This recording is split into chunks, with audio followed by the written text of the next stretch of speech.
자, 반갑습니다.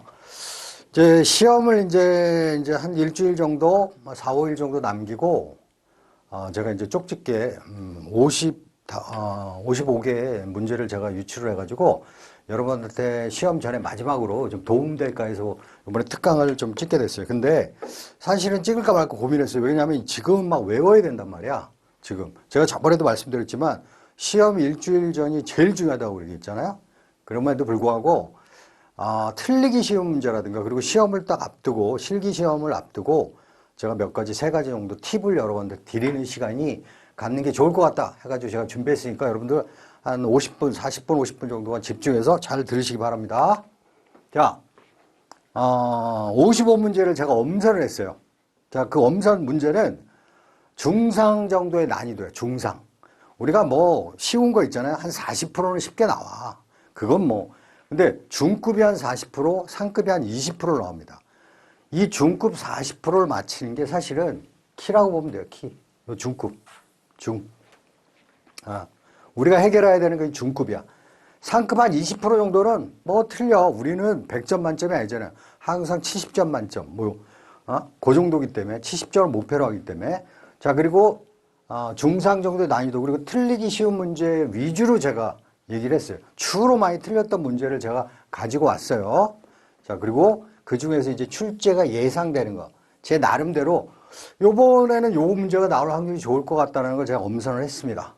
그래서 거기에다가 이제 시험을 앞두고 세 가지에 대한 팁을 좀 드릴게요. 팁을.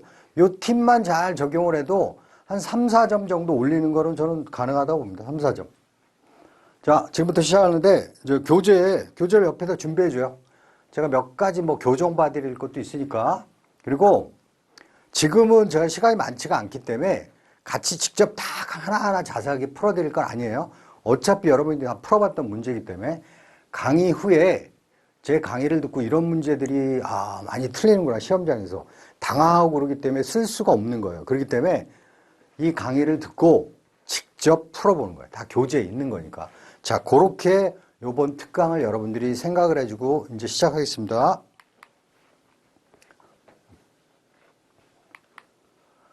자, 비율은 우리가 시공 파트가 76%예요. 80%, 한 10문제 정도 나와요. 10문제. 나머지 적산에서 한두 문제, 공정에서 한두 문제, 품질에서 한두 문제. 이 적산과 품질은 뻔한 문제들이 나오잖아요. 공정관리에서 공정표 그리는 것들이 관건이잖아. 그게 어떻게 나올 건가? 그런 거에 대해서는 그래서 제가 책도 별 하나부터 별 5개까지 나오는 거 위주로 이렇게 했잖아요. 그래서 교재 위주로만 하면 우리가 목표하는 점수를 다 맞을 수 있어요. 자, 첫 번째, 파트 1, 시공. 제가 이 시공 파트에서 40문제를 지금 엄선했는데, 자, 주로 여기는 다시 한번 제가 강조를 드리지만, 여기는 뭐다? 뭐 논리다, 원리다 이런 거 필요 없어. 묻지도 따지지 말고 철저하게 외워야 되는 과목이 시공이에요, 시공. 10문제가 나오는 거야, 10문제. 자, 들어갑니다. 자, 가설공사. 가설공사에서는 기본적으로 비계 종류에 대한 것들이 거의 대부분이 많이 나와요. 그래서 지금 여기 있는 거와 마찬가지로 다음 비계 용도에 대해서 쓰시오. 외줄 비계, 쌍줄, 틀, 달, 말비계, 수평비계 뭐 이렇게 나오잖아요. 근데 여기서도 주로 여러분들 헷갈릴 수 있는 게 이제 달비계라든가 말비계. 말이 어렵잖아. 요거 우리가 말비계는 이렇게 행이 매달려 가지고 밖에서 도장을 한다든가 그런 거기 때문에 요거에 대한 거 여러분들 꼭 한번 다시 한번 체크해 보기 바래요. 자, 여기 이렇게 번호가 있잖아. 우리 기출문제에 다 있는 거예요. 요런 것들이 응용해 가지고 요렇게 쓴 다음에 가로에다가 뭘 쓰세요 이렇게 하기도 하고 얘는 두 개를 연결시켜 줬잖아요. 고맙게도. 그런데 아예 딱 요렇게만 주는 거야. 그리고 가에 대한 거 써요. 가는 뭘까요? 그러면 쌍줄비계입니다. 이렇게 쓰는 방법. 이렇게 응용이 나오는 거야. 그래서 우리가 기출문제 있잖아요. 기출문제가 중요한 게 뭐냐면 이 범주에서 벗어나질 않아. 이렇게 두 개 엮는 방법 아니면 이렇게 해가지고 아예 쓰게끔 하는 방법. 자, 두 번째 문제는 최근에 이 안전사고 관련 사고들이 많잖아요. 그렇기 때문에 시험 문제들이 이런 문제들이 좀 많이 예전에 비해서는 많이 나옵니다. 위험방지시설 3가지. 이거에 대해서 막 쓰시오라고 하기 너무 어렵거든. 방호 삼형제 기억나죠? 방호 선반, 시트, 철망 이렇게다가 낙하방지망 우리가 그림 보면서 배웠잖아요. 15도 각도로 해야 된다. 몇 미터 나와야 된다. 이런 것들 다 있기 때문에 이것도 여러분들이 꼭 알아두시기 바랍니다. 자, 그 다음은 커플링. 우리가 비계공사에서는 이렇게 강관 비계를 제일 많이 써요. 이런 식으로 된 강관 틀 비계, 이동식 강관 틀 비계 이런 것들을 많이 쓰기 때문에 그 중에 이렇게 연결한 우리 커플링 배웠었죠. 커플링. 제가 이 그림은 강의하면서도 한 5, 6번씩 보여드린 적이 있어. 강간 파이프 설치 시 기둥과 띠장, 가세 등을 연결할 때 사용되는 걸 우리가 커플링이랍니다. 요거 좀 알아둡시다. 자, 두 번째 조적공사. 자, 조적공사에서 제가 뽑아온 문제는 줄눈이에요, 줄눈. 이 줄눈 문제는 많이 나와요. 늘 많이 나오지. 그런데 우리 이거 풀어봤겠지만 용도와 의장성을 가지고 이렇게 볼록줄눈이 뭐예요, 오목줄눈이 뭐예요, 요 문제 요렇게 나오는 게 되게 헷갈려요. 그 중에서 자, 오목과 볼록 그리고 평은 보통 우리가 하는 것들이 이렇게 안으로 들어가죠. 그리고 바깥으로 내민 건 이렇게 내민 거야. 요거와 요거를 비교해. 그리고 오목과 볼록을 비교해. 이렇게 이 두 개를 헷갈려하는 경우들이 많아요. 두 개. 그래서 항상 요 평줄눈과 내민줄눈에 대한 거, 오목줄눈과 볼록줄눈에 대한 것들을 여러분들이 알아두시면 돼요. 이거 꼭 한번 체크해요. 다 읽어보시면서. 자, 다음. 이 문제도 제가 항상 좀 어렵다, 여러분들 좀 체크해 놓으라 했잖아요. 이건 써야 되거든. 근데 이런 걸 여러분들이 쓰면서 기초의 부동치마, 뭐 평면이 불균형하다, 뭐 이런 말들을 몇 가지만 다 하잖아. 그러면 이게 조적이 아니더라도 미장에서도 써먹을 수도 있고 어디도 써먹을 수도 있고 그러면 갑자기 생각이 안 나는 거야. 뭐였어? 그러면 뭐 불균형이 어떤 바탕면과 수평면이 뭐 불일치한다 등등 그런 말들을 쓰면 되는 겁니다. 조적조의 벽돌과 균열이 발생하는 원인 중에 설계 계획적인 측면이죠. 설계 계획적인 측면. 자, 설계 계획적인 측면과 시공상의 결함 이렇게 두 가지가 있다고 했어요. 저 시공상의 결함은 사실은 더 쉬워. 그래서 요게 나오는 거예요. 시공상의 결함은 벽돌과 모르타르의 강도가 부족해요. 신축성이 부족해요. 이질재와의 접합부, 금속이라든가 콘크리트, 뭐 예를 들어 시멘트와 뭐 돌, 이질재와의 접합부에서 이런 문제들이 생긴단 말이에요. 이렇게 층이 진다든가, 콘크리트 보 밑에 모르타르를 다져넣기가 부족하다. 다져넣기가 부족하다. 항상 조적조나 미장 나왔을 때는 다져넣기가 부족하다는 말이 굉장히 많이 씁니다. 자, 모르타르 발음에 신축 및 들뜨기 등등이 있는 거예요. 근데 이게 잘 안 나오고, 계획과 설계, 우리가 계획 설계할 때 기초의 부동치마, 이거 내가 얘기했죠. 건물이 이런 식으로 이렇게 있는데 한쪽 면이 이렇게 처지는 거야. 그걸 부동치마라고 해요. 한쪽이 처지는 걸. 부동치마 같은 거는 시공에서 잘못한 거 아니에요? 건축에서 우리가 구조적으로 그걸 잘못 설계를 한 거야. 구조 설계.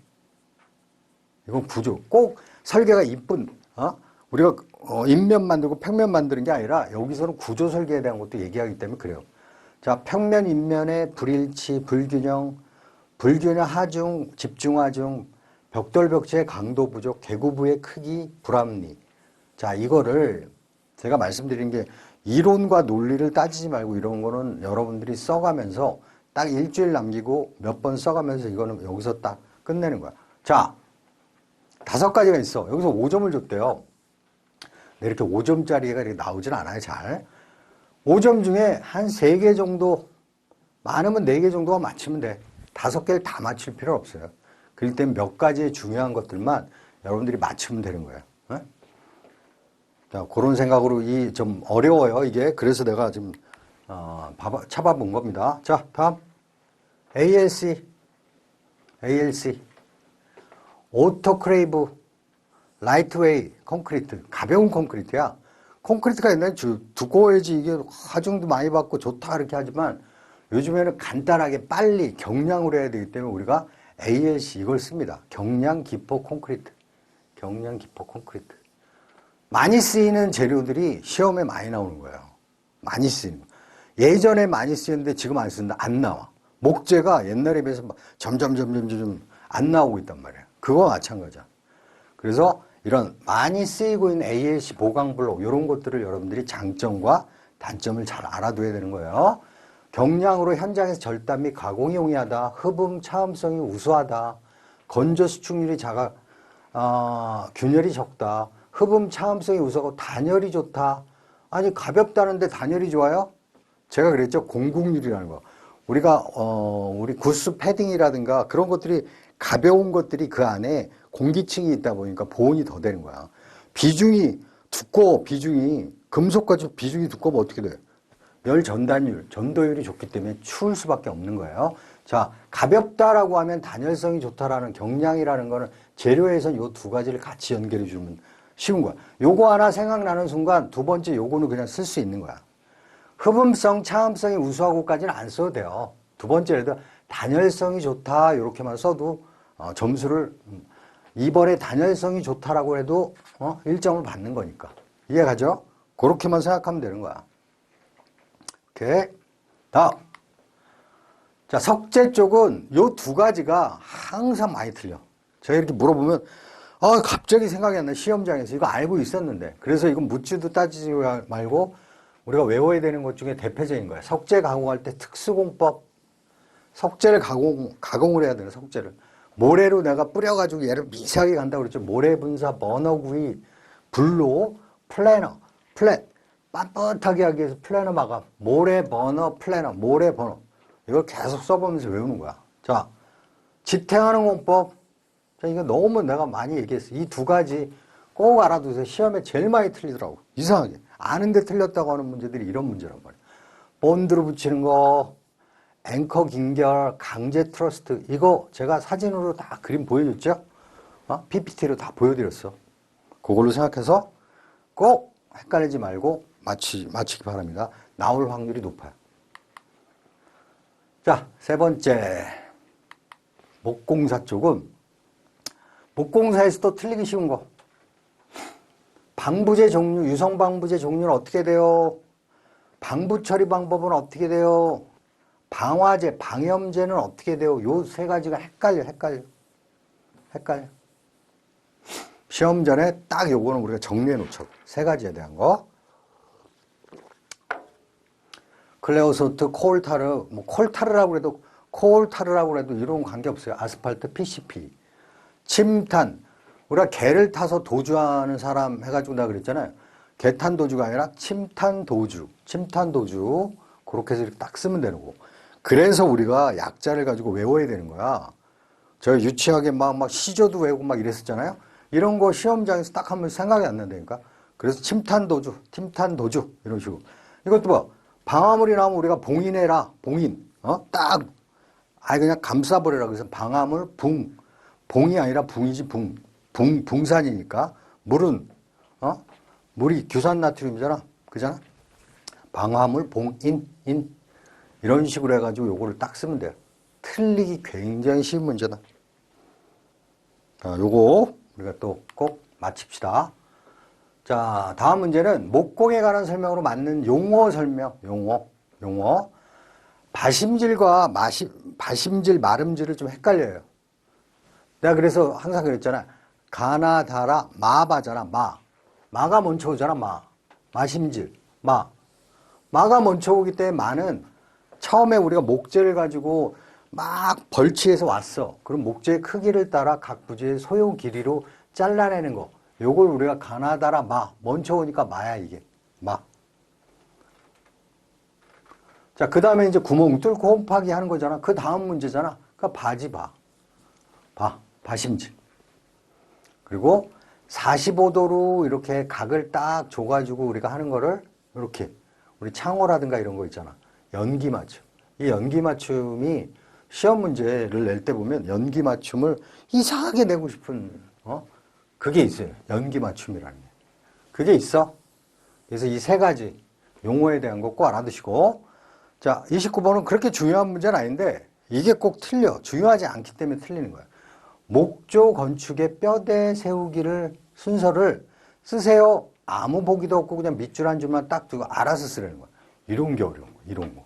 이런 게.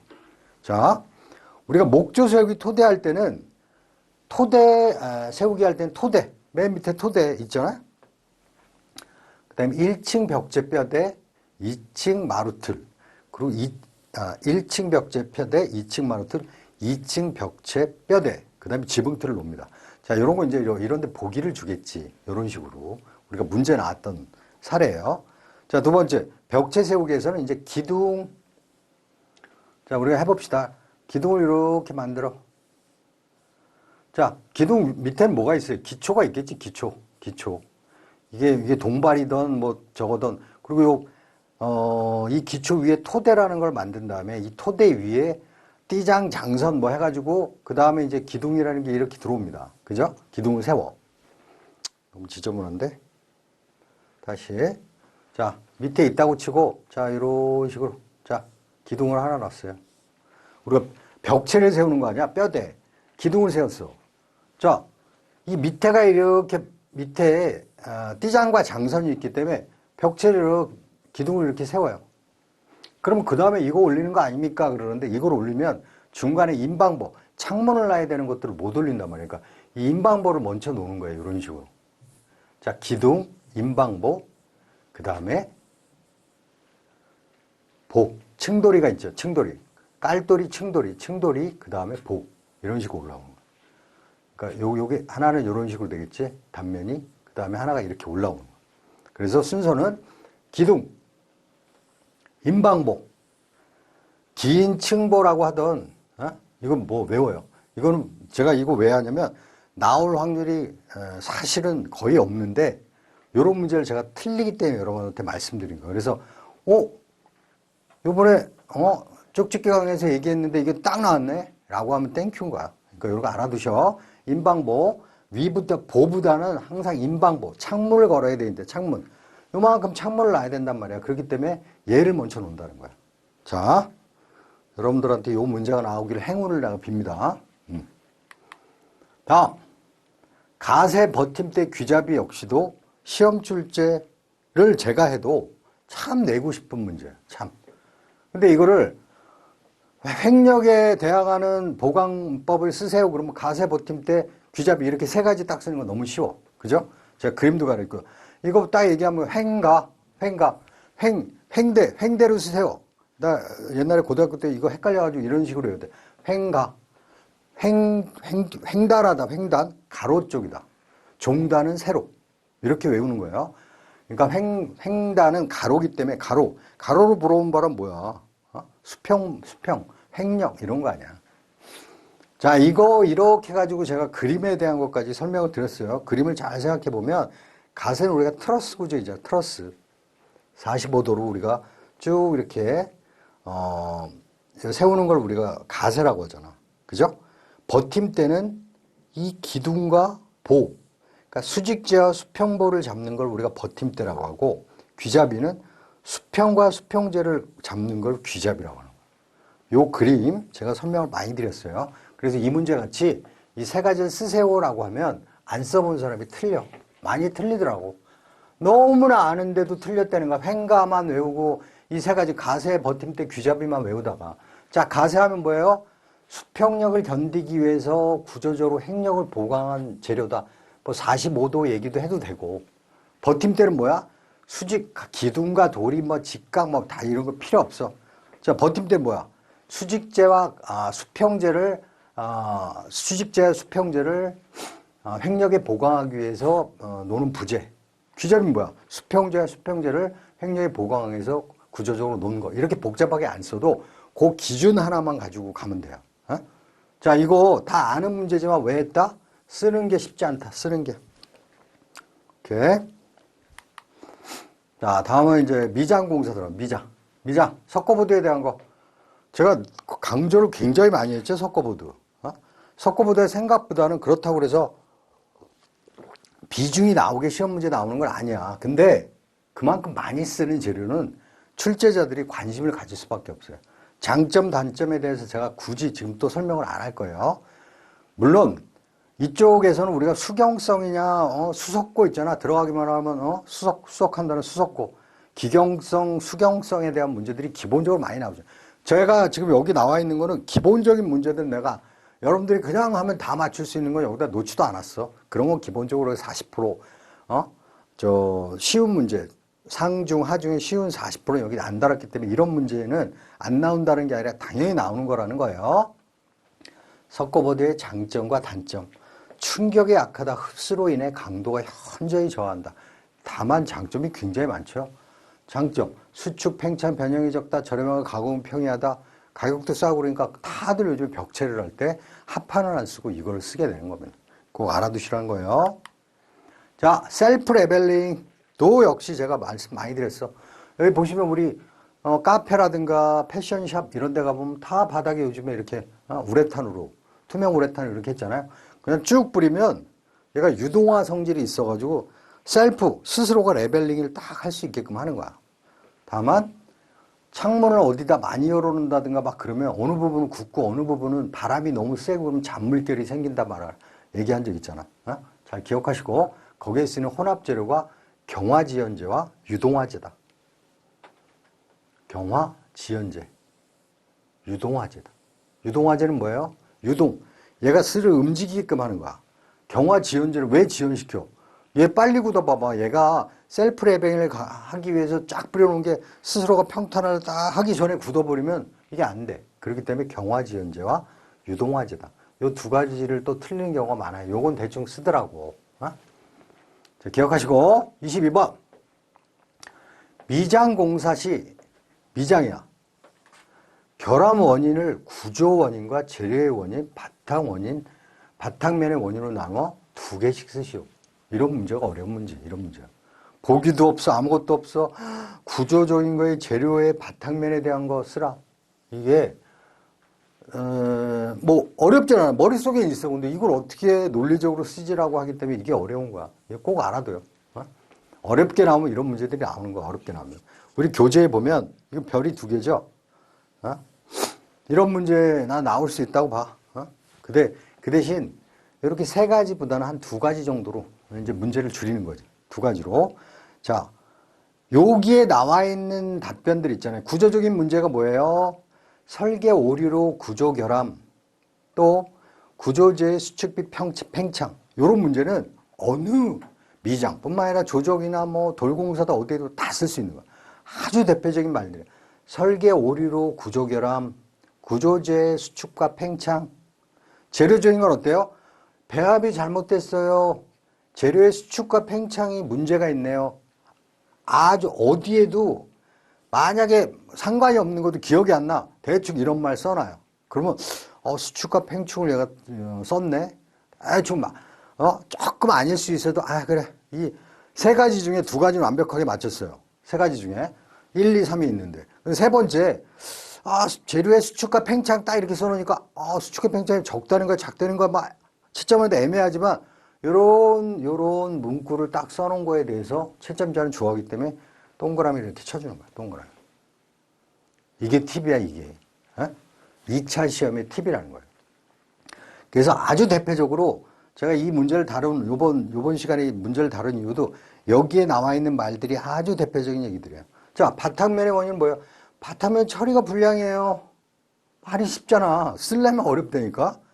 이질제와의 접합부 처리 불량. 자, 시공적인 문제도 있는데 여기서는 세 가지만 얘기했죠. 시공적인 문제. 발음 두께 불균형, 양생 불량. 아주 대표적인 거 양생 불량. 방지 대책에 뭐 이런 게 있어요. 자, 요거 이것도 나올 확률이 적어요. 그런데 왜 내가 지금 이 시간을 지금 딴 문제에 비해서 할애를 많이 하는 거는 요런 말들을 여러 번 좀 써봐요. 다른 문제 막 내가 모르겠어 헷갈려. 그러면 대충 이 정도 문장 중에 수축 팽창이 됐던 배합비 불량, 구조 결함 뭐 이런 말들을 써놓으면 대충 맞춰주게 한다는 거지. 자, 다음 타일. 타일에는 기본적으로 우리가 공법에 대한 것들이 나와요. 더블칭 공법에 대해서 얘기하시오. 압착 공법에 대해 얘기하시오. 자, 계량 압착 공법에 대해 얘기하시오. 이거는 내가 워낙 설명을 많이 했어. 그죠? 그림 보면서 이거 떠붙이는 거 그림까지 하면서 계량 압착 또 동시압착 뭐 이런 것까지 다 했잖아. 접착공법도 하는데 여기서도 접착제 1의 발음은 2햅에 이하다. 요거까지 내가 설명을 다 드렸잖아. 그래서 떠붙임, 압착, 계량 압착, 접착 공법에 대한 걸 완벽하게 여러분들이 좀 알아두셔요. 이거에 대해서요, 이거에 대해서 아예 이 쓰는 것까지, 종류와 쓰는 것까지 다 알아두셔야 돼요. 나올 확률 굉장히 높다. 자, 동해 방지법. 동해가 뭐야? 추울 때. 겨울에 방리되고 낮은 온도 때문에 균열, 백화 현상 뭐 일어나는 거. 우리가 이걸 동해라고 그래, 동해. 어? 근데 기본적으로 타일이라든가 이런 거는 좋은 걸수록 고온도에서 SK 뭐 42 뭐 이렇게 우리 나오잖아. 그런 고온도에서 올려야지 얘가 치밀하게 된단 말이야. 근데 중국산이라든가 이런 거 타일도 싼 거 많아요. 근데 그런 거 하잖아. 겨울 한철 지나다 보니까 그 위에 타일이 떨어지더라고. 저도 얼마 전에 또 그런 거 겸한 거예요. 옥상에 타일을 붙여가지고 딱 했더니 얼마 후에 가봤더니 이게 뭐야? 떨어지는 거야. 자재가 싸니까. 그건 소송온도 문제라는 거예요. 자, 소송온도 흡수성 줄눈, 이건 너무도 아는 부분들이기 때문에 동해에 대한 문제 나올 확률 굉장히 높다. 유리창호. 유리창호는 대표적으로 유리의 종류에 대해서 스시호가 많이 나와요. 자, 그 중에서 반사, 접합, 강화, 망입, 로이 유리까지. 이거 여러분들이 다 한 번씩 써볼 줄 알아야 돼요. 특히 로이 유리 같은 건 은소재를 해가지고 우리 저방사, 열 에너지를 위해서 저방사 그 유리라고 말씀드렸던 거 아니야? 망입에 대한 거, 강화, 접합, 반사 유리까지. 여러분들이 이거 꼭 알아두세요. 항시 나오는 문제야, 항시. 자, 그 다음으로는 에어도어. 뭐 에어도어 있잖아. 위에서 우리 요즘에는 마트라든가 이런 데 가더라도 위에서 이렇게 에어 커튼식으로 이렇게 나오잖아요. 응? 공기층을 막는 거. 그 멀리언바, 샤시창 같은 것만 하는 게 아니라 멀리언바를 딱 설치해가지고 그 픽스 유리창, 대형 건물이라든가 이런 거에 쓴다. 거기에 들어가는 게 중공용, 가운데가 빈. 멀리언바 아시죠? 이런 식으로. 창이 이렇게 딱 되면 여기 이렇게 창을 설치하잖아. 왜? 전체 면을 잘 좋게 하기 위해서 보일 수 있게끔. 그래서 요 프레임을 중공용, 속이 베어있는 중공용 중간 선대를 설치해가지고 가로 샤시, 세로 샤시, 바를 설치해가지고 논다. 그걸 우리가 멀리언바 이런다. 멀리언바. 이건 현장에서도 많이 쓰는 말이에요. 그러니까 여러분들 알아두시면 좋은 거야. 자, 열 손실을 막기 위해서 어떻게 해야 돼요? 열 손실. 그러면 열 손실 막기 위해서 좋은 창문을 쓰면 되는 거야. 그러려면 좋은 유리를 쓰면 되는 거야. 좋은 유리 중에 뭐야? 페어 유리. 복합 유리를 쓴다. 그리고 아까 방사 유리, 로이 유리를 쓴다. 요거. 자, 요런 문제도 최근에 에너지에 대한 것들, 안전에 대한 것들이 이슈가 많잖아요. 그렇기 때문에 요런 문제들을 좋아해. 요런 문제들. 자, 나올 확률 높다. 금속. 금속도 대표적으로 유리랑 금속은 이 종류에 대한 게 많이 나와요. 종류에. 기본적으로. 논슬립, 익스텐션 볼트, 코너비드, 인서트, 조이너. 교재에 우리가 그림부터 시작해서 제가 다 설명을, 우리 현장에서 팁까지 해가지고 설명 다 드렸잖아요. 그래서 요거 정도는 쓸 줄 알아야 돼. 근데 이거는 기본적으로 이거 논슬립 해가지고 아무것도 모르게 이 영어 익스텐션은 벌려지는 거 아니야. 너는 뭐야? 슬립. 미끄러지는 게 막는 거 아니야. 그런 식으로 코너에다 붙이는 거 아니야. 그래서 요거는 조금 이렇게 연결해서 외워야지 되지 무작정 이렇게 외우면 안 돼. 조이너는 뭐야? 양쪽을 조인하는 거에 쓰이는 거겠지. 근데 그런 것들을 생각하면서 글을 써가면서 한번 외워보는 거예요. 자, 그리고 최근에 많이 쓰이는 거. 경량, 철골, 천장틀 많이 쓴단 말이에요. 그렇기 때문에 많이 나올 수밖에 없는 거예요. 이 시공 순서는 나올 확률이 굉장히 높습니다. 이거 제가 경량에 대한 거 그리고 목조에 대한 것들이 서로가 달라가지고 그림을 여러 번 그려가면서 얘기를 했어요. 경량 철골은 천정 위부터 시작해서 계속 작업을 해 내려오잖아. 근데 목재는 어땠어요? 돌림대만 한 다음에 나머지는 밑에서 바닥에서 작업한 다음에 위에서 올려서 했잖아요. 그게 다르다고 내가 설명했어. 인서트, 달볼트 조절한 거, 캐링 체어, 클립, 엠바, 천정바 이런 식으로 천정에서 처음에 150 띄고 석고보드는 천정에서 900을 띄어야 된다는 거가 한 번 어렵게 나왔는데 그것도 여러분들 알아두시라고 했습니다.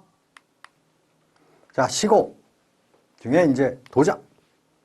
도장에서는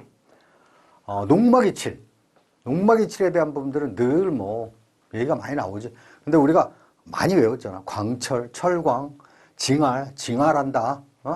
그 연역, 연역, 역청질, 아연, 알루미늄 이렇게만 한 5가지 정도가 외워두면 되는 거예요. 이거 나올 확률 높다. 두 번째, 뿜칠에 대한 것들이 많이 쓰이거든, 최근에. 많이. 자, 그렇기 때문에 얘네는 원호를 그려서 원호로 움직이면 균일하지 않기 때문에 직선으로 30cm 떼어가지고 직선을 이렇게 움직여야 된다. 3분의 1 겹쳐야 된다. 공기 압력이 항상 일정하게 유지하게 된다. 제일 어려운 게 공기 압력이에요. 여러분들 락커, 스프레이 락커 있잖아. 직접 뿌려보려면 이렇게 못한단 말이야. 압력을 세게 눌렀다 손으로 이렇게 정확하게 우리가 할 수가 없기 때문에 세게 누르는 순간 팍 해가지고 얘가 뭉쳐가지고 이렇게 흘러내리잖아. 도장이. 그런 거 생각해요. 항상. 우리가 무대뽀로 외울 수는 없잖아. 또 몇 가지는 또 그런 걸 좀 생각하면서. 드라이비트 많이 쓰이잖아. 최근에 우리가 유럽풍으로 이렇게 할 때 보면 다 이 스타코를 하잖아요. 스타코. 이 겹겹이 이렇게 되는 거예요.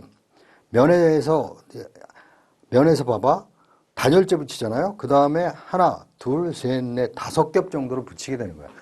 돌 대신에, 벽돌 대신에 이 가볍게 이런 걸 쓰다 보니까 조족제를 안 쓰니까 경감이 돼요. 하중이. 색깔 여러 개 낼 수 있고 시공이 쉽고 공사가 빠르고 그런 장점이 있는 거예요. 다만 시공을 잘못해가지고 이게 외부가 떨어져가지고 하는 경우들이 많이 생겨가지고 최근에 문제가 좀 됐죠. 최근에 많이 쓰이는 거기 때문에 시험에 넣을 확률도 많다. 최근에 안 쓰이는 건 시험에 나올 확률이 적다. 자, 합성수지. 대표적인 우리가 합성수지 종류 찾는 거랑 접착제 찾는 거는 당연히 여러분들 문제 나온다고 봐야 돼. 근데 여러분들 그건 다 안단 말이야. 자, 어려운 문제들이 이런 문제예요. 1, 2, 3번 보기도 없이 쓰래. 여기. 바닥 플라스틱제 타일은 뭐야? 플라스틱제. P타일. 데코타일, P타일 막 이런 거 있잖아. 그런 걸 얘기하는 거야.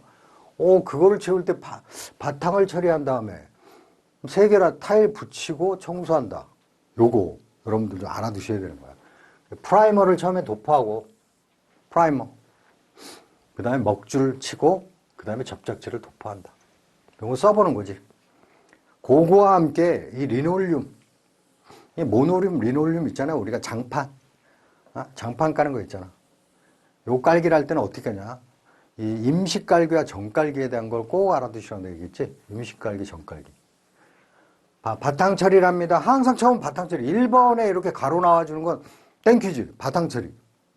깔기 계획을 해. 그 다음에 임시로 깔아요. 왜? 본드로 바로 붙여보는 문제가 있으니까. 얘를 바닥에 우리가 이 모노림이다 이런 거 롤로 돼 있잖아요. 이렇게 동그랗게 롤로 돼 있잖아. 김밥 말듯이 이렇게 롤로 돼 있어 이렇게 세워 있다면 한 2m 정도로. 얘를 이렇게 펴가지고 처음부터 바르면 안 되니까. 자, 이렇게 위치 잡은 다음에 그렇게 해야 돼요. 임시 깔기, 정깔기. 그리고 죄송합니다. 마무리 및 보양을 한다. 이렇게 보시면 돼요. 이 2개 문제 나오기 확률 높다. 틀릴 확률 높다. 그렇기 때문에 여러분들이 좀 알아두시라는 거예요. 다음. 폴리퍼티. 우리가 도장을 하든 미장을 하든 뭐를 하든 하더라도 퍼티를 한다는 거는 면이 바르지가 않기 때문에 퍼티 작업을 먼저 하는 거예요. 근데 폴리퍼티는 뭐냐면 공사를 좀 빨리 해야 되는 거야. 그럴 때 좀 얘는 폴리퍼티가 경량 퍼티야. 그러니까 빨리 마르고 시공성이 좋고 하는 것들이란 말이에요. 그래서 폴리퍼티에 대한 것도 최근에 많이 써요. 그렇기 때문에 요 폴리퍼티도 여러분들 꼭 좀 기억해 뒀다가 이렇게 다시 한번 다 써보고 하면 됩니다. 합성수지는 그냥 플라스틱이잖아요. 플라스틱. 합성수지가 뭐예요? 그러면 잘 모르더라고. 답을 못해. 플라스틱이야. 플라스틱.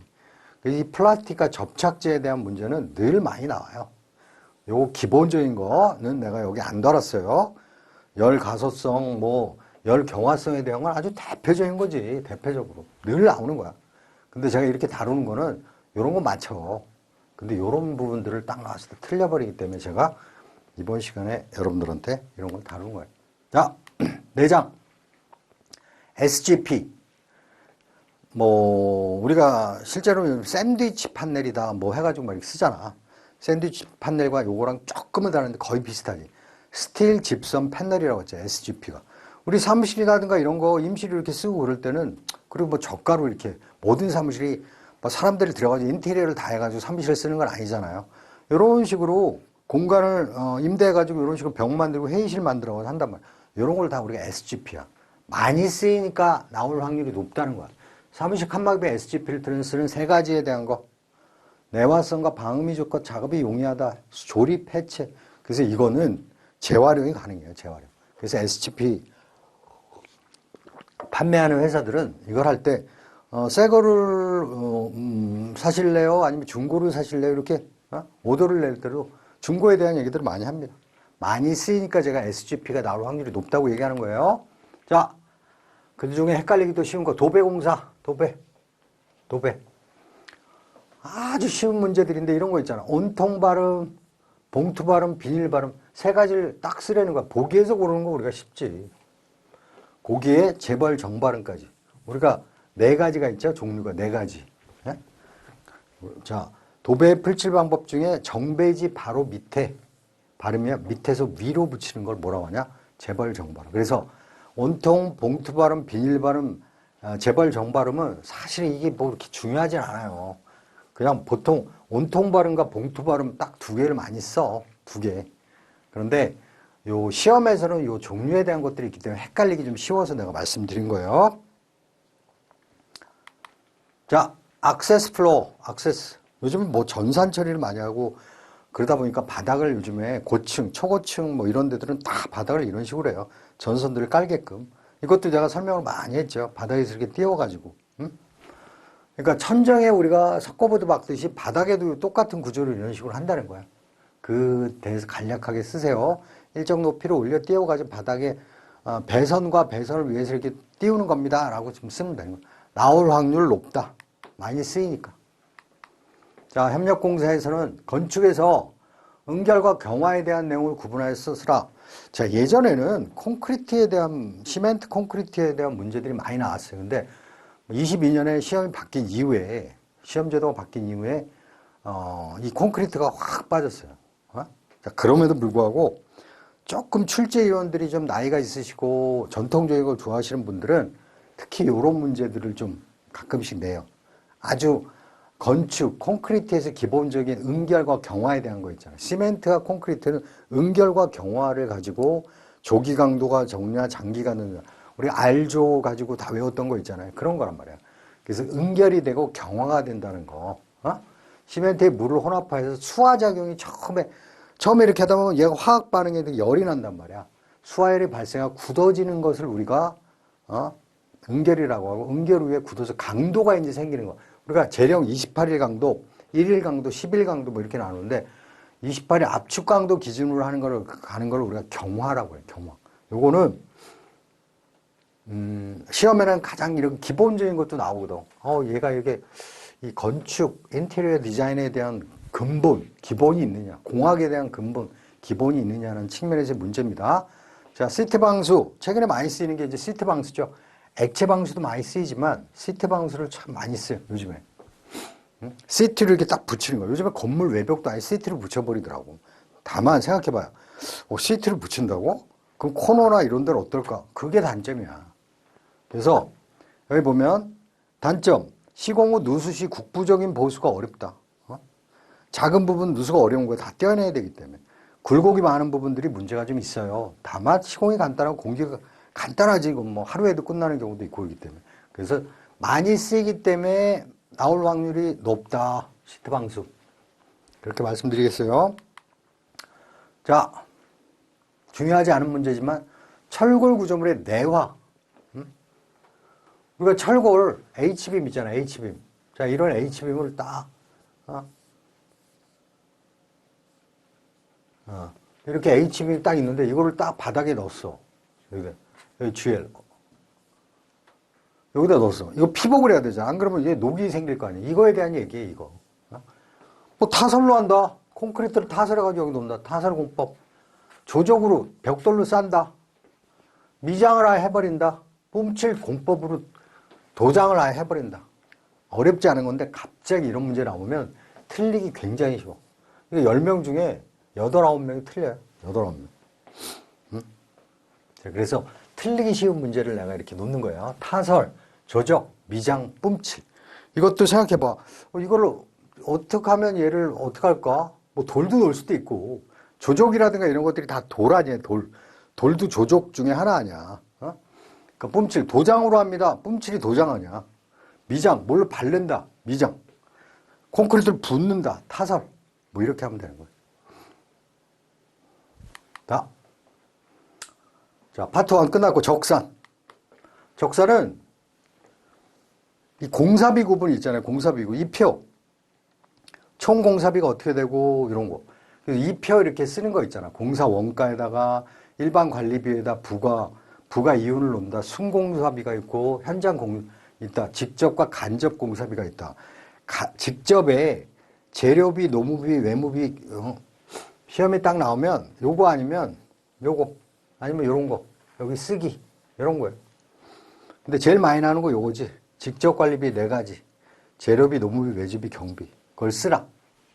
이건 필수로 우리가 여기 나와야 되는 건 딱 2가지 패턴밖에 없으니까. 자, 그리고 할증이에요. 할증. 할증은 제 1%부터 시작해서 30%까지 이렇게 지금 파란색으로 한 거 있죠? 각재, 목재판, 일반 합판과 수장 합판, 목재에 대한 거 있어요. 일반 합판은 3%고 수장 합판은 왜 5%라고 했어요? 수장은 이쁘게 하기 위해서 많이 잘라낼 수밖에 없는 거야. 굴곡도 줄 수도 있고 그렇기 때문에 활증으로 5%로 주는 거야. 수장은. 근데 일반은 그냥 어차피 각대로 잘라가지고 하기 때문에 3%를 준다. 요거 마지막에 시험 일주일 남기고 요거는 철저히 머릿속에 외워요. 어떻게 나올지 몰라. 자, 비계면적. 비계면적은 제가 정말 여러분들 아마 틀린 사람이 아마 없을 거예요. 제가 이건 아주 PPT에 여러 번 내가 설명을 드렸고, 비계면적을 하면 뭘 찾아라? 알 거야. 뭘 찾아라? 오목 공간, 셋백 공간을 찾아라. 셋백. 셋백이 없다. 그냥 가로, 세로, 곱하기 2 하면 되는 거예요. 근데 이렇게 셋백 공간이 있으면 어떻게 되죠? 요 공간들을 우리가 더해줘야 되잖아. 요 공간. 그지? 그래서 여기 가로, 여기 20, 여기 뭐야? 15. 얘 더했다가 얘 5. 이렇게 2가지를 더 더해줘야 되는 거야. 이걸 제가 지금 여기 이렇게 해가지고 이런 거 지금 설명할 필요 없어요. 비계면적은 이거 외에는 그냥, 자, 이게 없어. 이렇게 됐으면 어떻게 돼? 20 곱하기 2, 15 곱하기 2 이렇게 되는 거 아니에요. 비계면적, 셋백만 찾아라. 이러면 무조건 맞히는 거예요. 더 어려운 문제가 나올 수도 없어.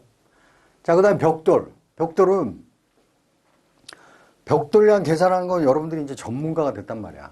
그런데 제가 이거 설명도 드렸지만 이게 아주 그냥 근본적으로 그냥 직시적으로 이렇게 아예 쓰래. 사이즈를 이 공간을 놓고 헤매는 경우가 많아요.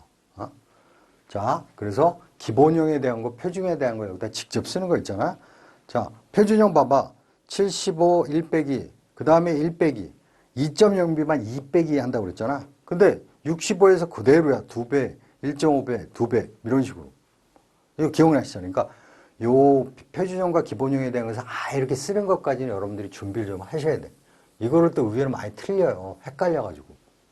응? 너무 쉬운데 틀려. 억울하잖아, 그럼. 자, 8번. 계산하는 거지, 계산. 나머지 계산이야. 계산 너무 쉽지. 우리 너무 많이 했잖아. 그 교재에 159페이지에 8번 해설을 좀 수정할 거예요. 요거 강의 끝난 다음에 하시면 돼. 다른 게 아니라 여기에 지금 봐봐. 실제 소유량을 쓰라고 그랬죠? 소유량. 실제 소유량. 정미량이 있고 소유량이 있잖아. 소유량은 우리가 쓰게 되는 양이란 말이야. 소유량은. 그렇기 때문에 우리 설명 보면 여기 3번까지 정미량이 이렇게 돼 있어요.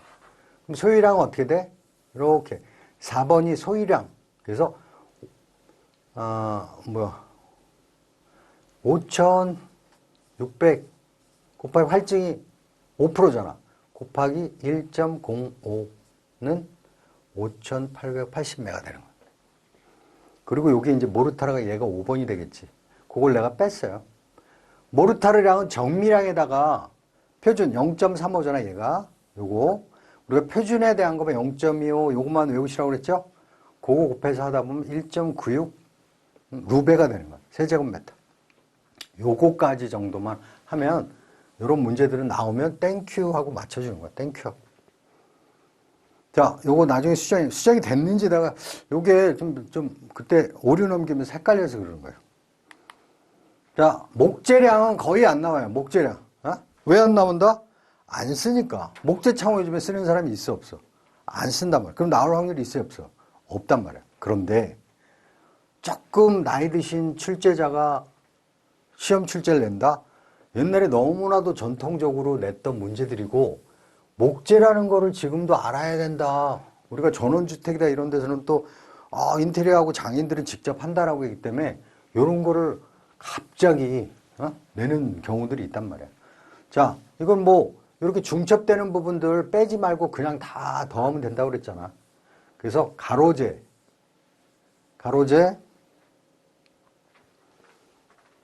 자, 어떻게 돼? 가로재가 3개, 세로재가 3개, 세로재가 3개잖아.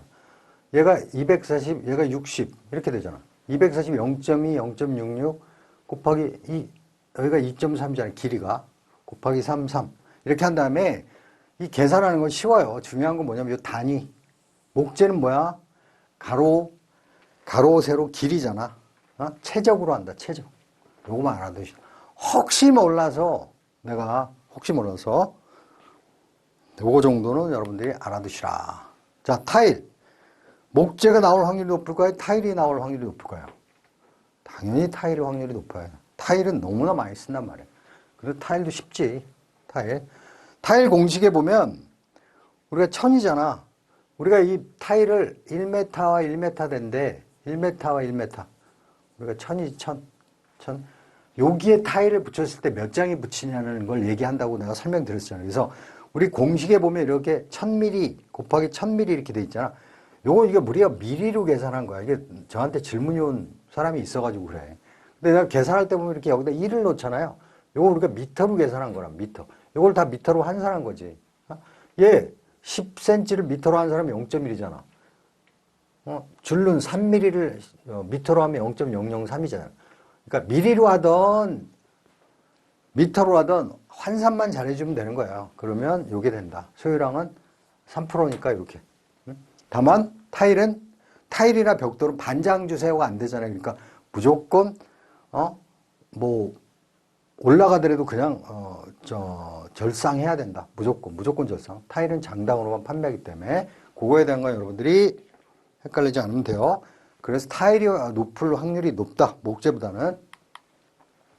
자, 공정관리는 기본적으로 얘도 딱 패턴이 3가지야. 기본적으로 퍼트와 CPM을 특성을 쓰세요라고 하는 게 어려운 문제예요. 어려운 문제. 요게. 못 쓰라는 건 다 쓰겠는데 퍼트 그러잖아.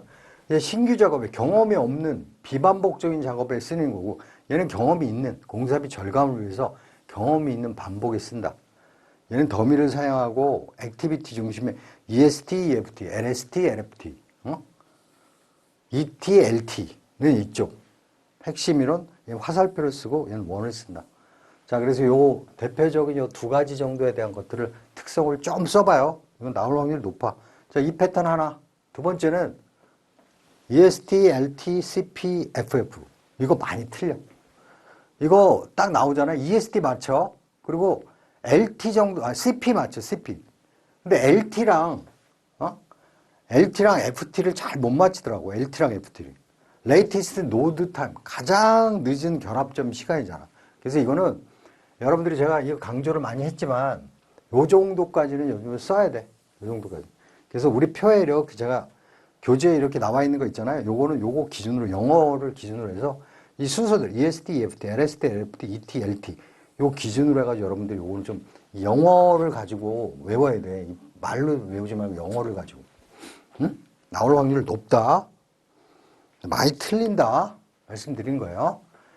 자, 공존표가 나오죠. 공존표. 제가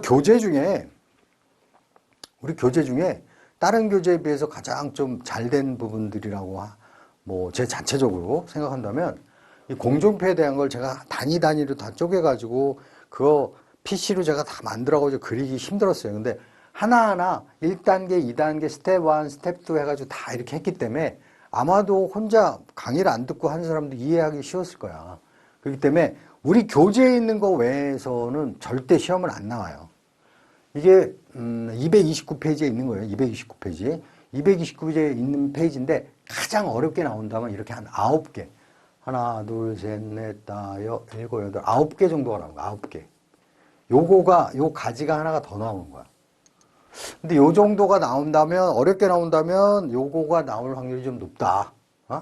그래서 요거 하나, 페이지 229페이지에 있는 것들을 그대로 순서대로 제가 단계별로 왜 이렇게 나오는지를 다 설명했기 때문에, 그걸 잘 보시고 여러분들이 좀 연습 좀 해요. 그래서 전진 계산, 최대값, 그 다음에 끝났을 때는 후진 계산, 최소값, 더미는 그냥 건너뛰면서 간다. 이런 걸 기준으로 해서 우리가 CPM 방식도 만들어 보고 퍼트 방식도 만들어. 요즘 퍼트는 잘 안 나와요. 왜? 얘는 우리가 공사 절감이라든가 반복 공사 이게 중요하지. 얘는 반복 신규 이런 건 별로 중요하지 않거든. 그래서 주로 CPM 많이 나오고 나중에 최근에 좀 일정 계산에 대한 것들이 이것까지 하면 시간이 너무 많이 걸려가지고 최근에 문제 잘 안 나오는데 요 계산에 대한 거 뭐 이것만 작성되면 여기 쓰는 건 그냥 툭툭툭 쓰면 된단 말이야.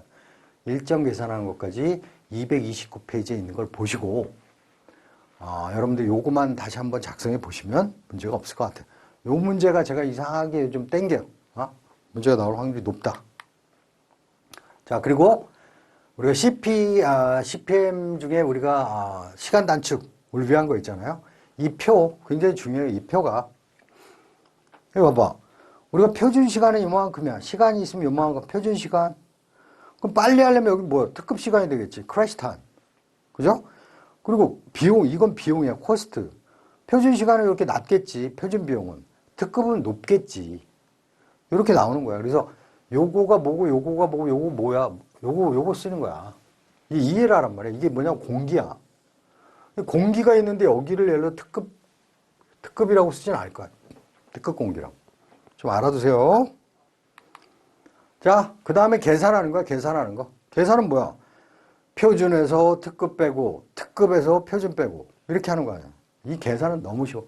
제가 하도 많이 해가지고 나중에 나 계산도 안 해드린다고 그랬잖아. 요거 나올 확률도 높다.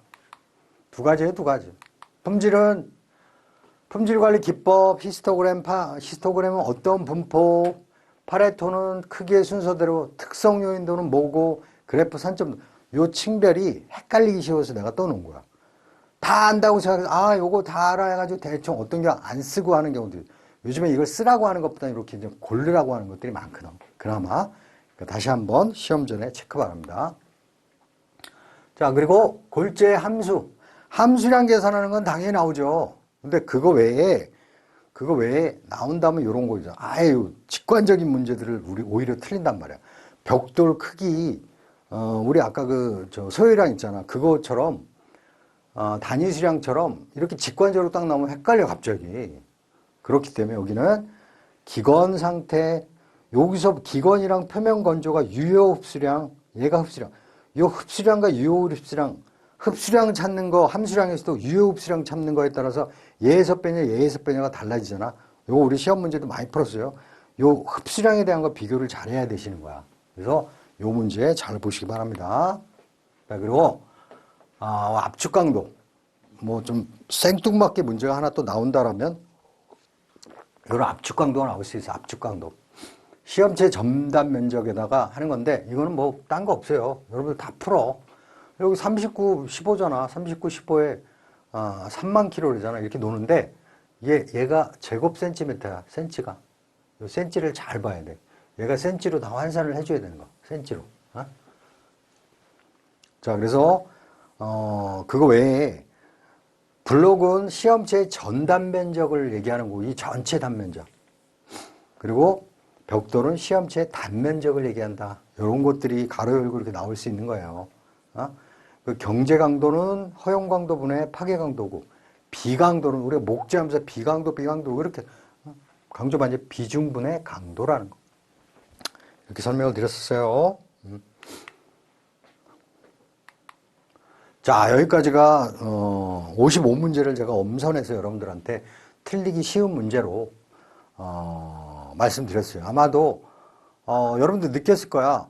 이거 많이 풀은 문제인데 딱 제가 그렇게 얘기해가지고 막상 풀라고 하면 야, 이게 쉽지 않겠구나라는 걸 느낍니다. 그래서 이번 강의 끝나고는 책을 보고 그 문제들을 다시 한번 하면서 꼭 다 써보면서 한번 해주기 바래요. 자, 2차 시험은 필답형 우리가 30점 목표, 작업형은 분명히 있어요. 너무나 완벽함 추구하려고 하다가 막 지나치지 말고 처음에 플래닝하는 시간을, 자, 이번에 동물병원이 하나 나왔어요, 시험에.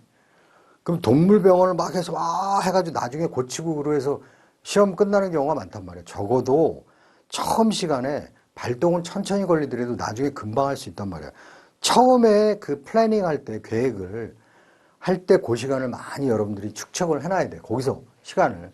그래서 도면을 나중에 도면을 완벽하게 막 끝나게 해가지고 화려하게 하려고 하지 말고 완성 정도만 해주면 되는 거예요. 그래서 60점에서 한 35점, 40점 목표로 해야 돼, 여러분들이. 그래야지 이 시험을 효과적으로 보는 거야.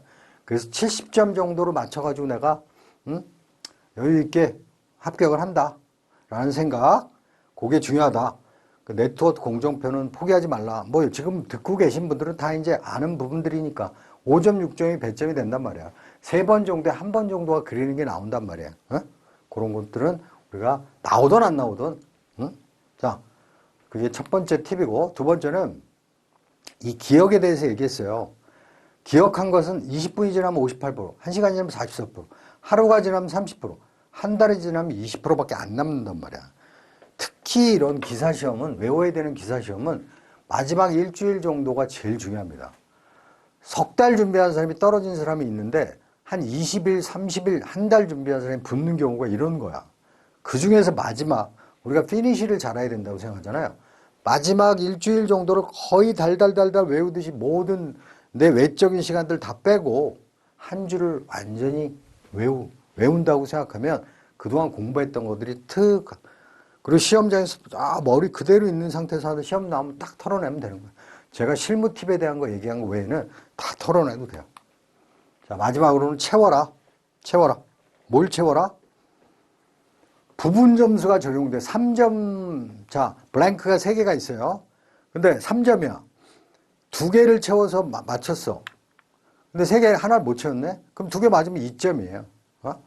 뭐 하나 못 채웠다고 3점 다 마이너스 되는 게 아니야. 무조건 다 맞으는 거다. 3점 중에 적어도 하나 정도, 3점은 우리가 3점짜리가 있으면 2점을 목표로 하는 거예요. 3개를 다 쓸 수는 없어. 우리 막상 가봐. 기억이 잘 안 난다니까. 아는데 기억이 안 난다는 게 문제란 말이야. 그래서 아까도 제가 얘기했지만 강도에 대한 문제예요. 부착. 배합비가 잘못됐네요. 재료의 어떤 팽창과 수축의 불균형이 일어나네요. 등등. 뭐 대충 재료와 관련된 말들을 마구잡이로 써놓으면 돼요. 마구잡이로. 그러니까 비우지 말고 꼭 채워라. 몰라도 채워라. 라는 말씀을 드리는 겁니다. 자, 여기까지 오늘 강의를 마치고요. 여러분들이 아마도 지금 듣는 분들은 거의 다 합격하시지 않을까 싶어요. 그래서 저는 여러분들 합격한 분들을 위해서는 제가 또 AS, 애프터 서비스를 좀 해드려야 되잖아. 그래서 제가 운영하고 있는 유튜브 공간 살롱에서 여러분들이 합격 이후에도 어떤 취업이 됐던 어떤 진로에 대한 거 제가 거의 한 달에 이를 상담해 주는 사람만 20-30명 정도 되는 것 같아. 오면 제가 또 재능 기부라는 측면에서 그런 것들을 진행하고 있고 그렇기 때문에 여기에 여러분들이 그런 거 궁금증이라든가 이런 거 혼자 고민하지 마시고 절대로 제가 대학원 가려고 하는데 대학원 어디가 좋아요? 아니면 취업이 나요? 취업이 이런 소규모가 좋아요? 이런 것들을 그냥 서슴없이 공간살롱에 오셔가지고 질문을 하고 그러면 제가 답변 거의 해드려요. 그렇기 때문에 꼭 이번에 시험에 좋은 성적 있기 바라고 시험 끝나고도 이런 거를 활용할 수 있는 사람이 되기를 바랍니다. 좋은 성과 있기 바랍니다.